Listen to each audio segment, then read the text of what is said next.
Você já sentiu aquele frio na barriga só de pensar em ter uma conversa difícil?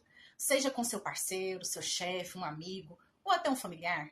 Parece que a gente trava, né? A gente ensaia 1000 vezes na cabeça, mas na hora H as palavras somem ou saem todas erradas e a conversa que era para resolver acaba virando uma briga ainda maior. Eu sei exatamente como é isso. E se eu te dissesse que existem algumas frases, quase como chave mestras, que podem destravar essas conversas e transformar um campo de batalha em um espaço de diálogo e compreensão? Olá, eu sou Fran Carvalho, psicanalista, e aqui no Código de Convivência a gente explora os segredos das relações humanas para você viver de forma mais leve e conectada. Hoje nós vamos mergulhar fundo na neurociência e na psicanálise para entender por que conversas difíceis são tão difíceis.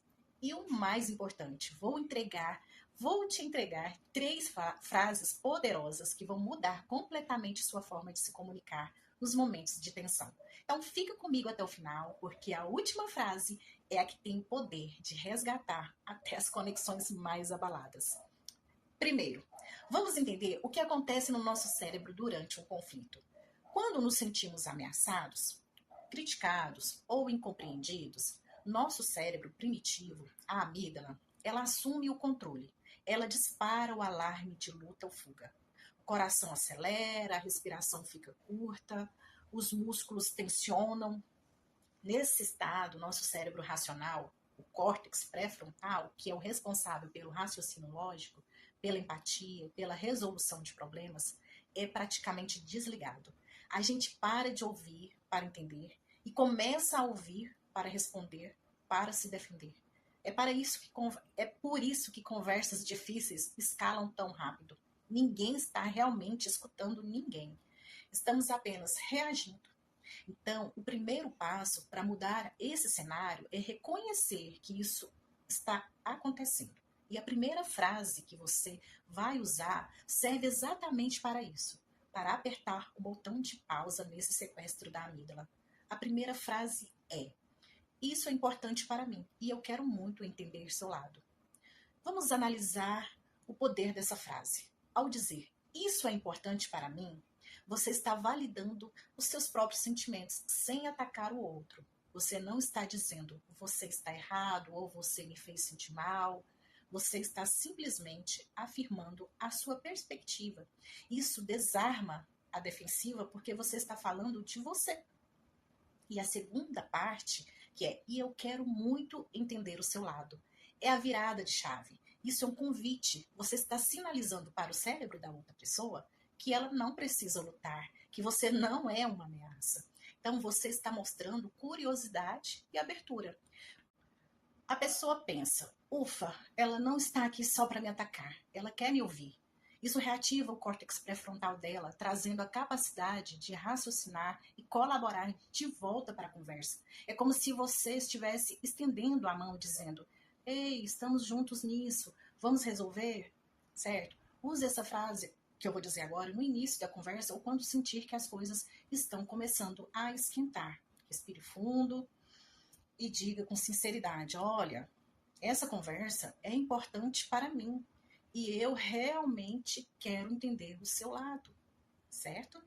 Repita essa frase e observe a mudança na atmosfera. É quase mágico. Então, agora vamos para a segunda frase, que é crucial para manter a conversa no caminho certo, depois que você já conseguiu criar essa abertura inicial. Muitas vezes, mesmo com a melhor das intenções, a gente acaba caindo na armadilha de interpretar o que o outro diz, de tirar nossas próprias conclusões. E quase sempre a gente assume o pior. É um viés de negatividade no nosso cérebro, um mecanismo de sobrevivência que nos prepara para o perigo. Mas, nas nossas relações, isso é um veneno. Um veneno. Então, a segunda frase, que é: a história que eu estou contando para mim mesmo sobre isso essa é uma ferramenta emprestada de grandes pesquisadores da vulnerabilidade, como Brené Brown, é um genial. Em vez de dizer você não se importa comigo, ou você sempre me deixa de lado, que são acusações diretas.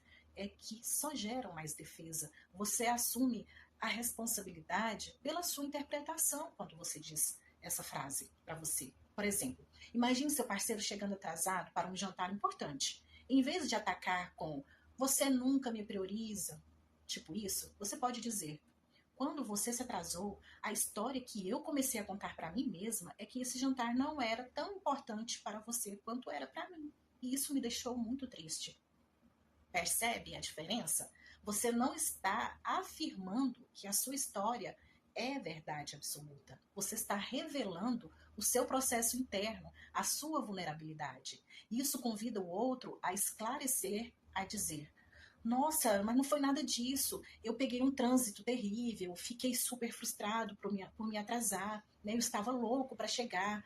E aí, essa frase, ela transforma uma acusação em um compartilhamento. Ela abre espaço para a verdade do outro aparecer, sem que ele precise derrubar a sua.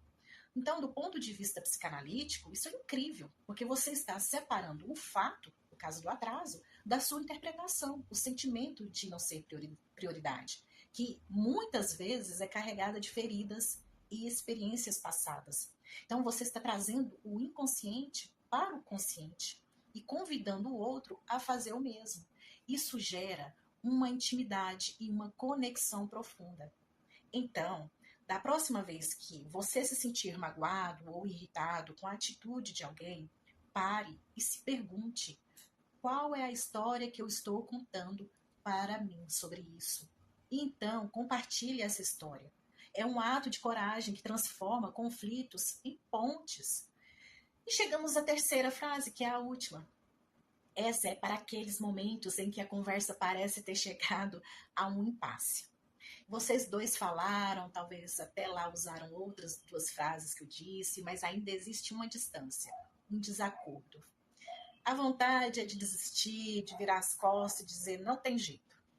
Mas é aqui que a maioria das relações se desgasta, no silêncio que se segue à batalha. Mas é exatamente nesse ponto que a conexão mais profunda pode ser forjada. Então a terceira frase é: o que é importante para você aqui que eu não estou conseguindo ver?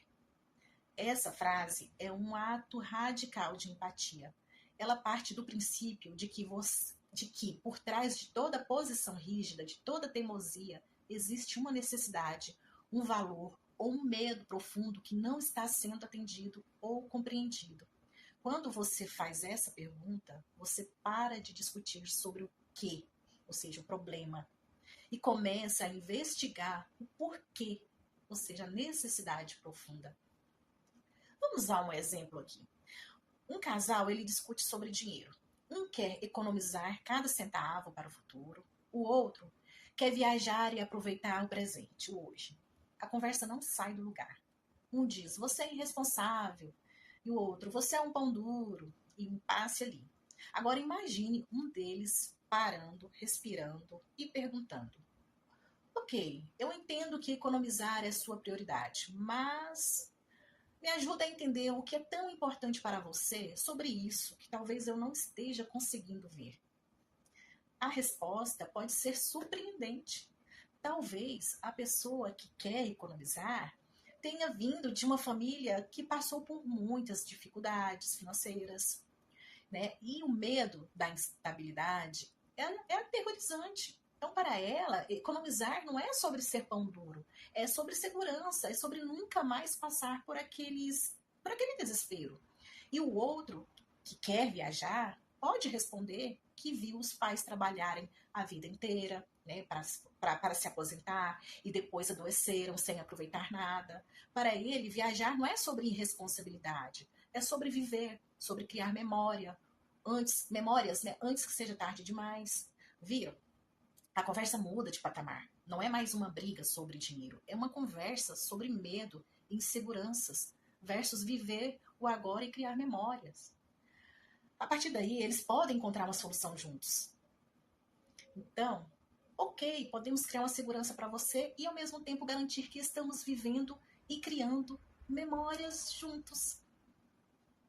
Essa pergunta desarma porque mostra que você se importa com o mundo interior da outra pessoa, mesmo que não concorde com a posição dela. E ela comunica assim, ela responde assim: sua necessidade é válida, mesmo que a solução que você propõe não funcione para mim. Vamos encontrar outra solução que atenda às necessidades de nós dois? Então, vamos recapitular aqui as nossas 3 chaves mestras, só para ficar mais claro, certo? A primeira diz: isso é importante para mim e eu quero muito entender o seu lado, para desativar o modo de defesa e convidar ao diálogo, certo? A segunda: a história que eu estou contando para mim mesma sobre isso é para assumir a responsabilidade pela sua interpretação e compartilhar a sua vulnerabilidade sem atacar. E a terceira, que é o que é importante para você aqui, que eu não estou conseguindo ver, para ir além do impasse e descobrir as necessidades profundas por trás das posições. Então, dominar essas 3 frases não vai fazer com que você nunca mais tenha conversas difíceis. Elas vão continuar existindo porque fazem parte das relações humanas. Mas essas ferramentas vão te dar o poder de navegar por elas com mais graça, coragem. Vão transformar momentos de potencial ruptura em oportunidades de aprofundar seus laços. Então lembre-se que comunicação não é sobre estar certo, é sobre se conectar. E a verdadeira conexão acontece quando temos a coragem de sermos curiosos sobre o mundo do outro, mesmo quando ele parece muito diferente do nosso. Espero que esse conteúdo tenha sido útil para você. Se fez sentido, deixe seu like, se inscreva aqui no canal Código da Convivência para não perder nenhum vídeo e compartilhe com aquela pessoa que você sabe que também pode se beneficiar dessas dicas. E me conta aqui nos comentários qual dessas 3 frases você acha que vai ser mais poderosa para suas conversas. Eu vou adorar ler e trocar com vocês, tá bom? Muito obrigado pela sua companhia e até a próxima.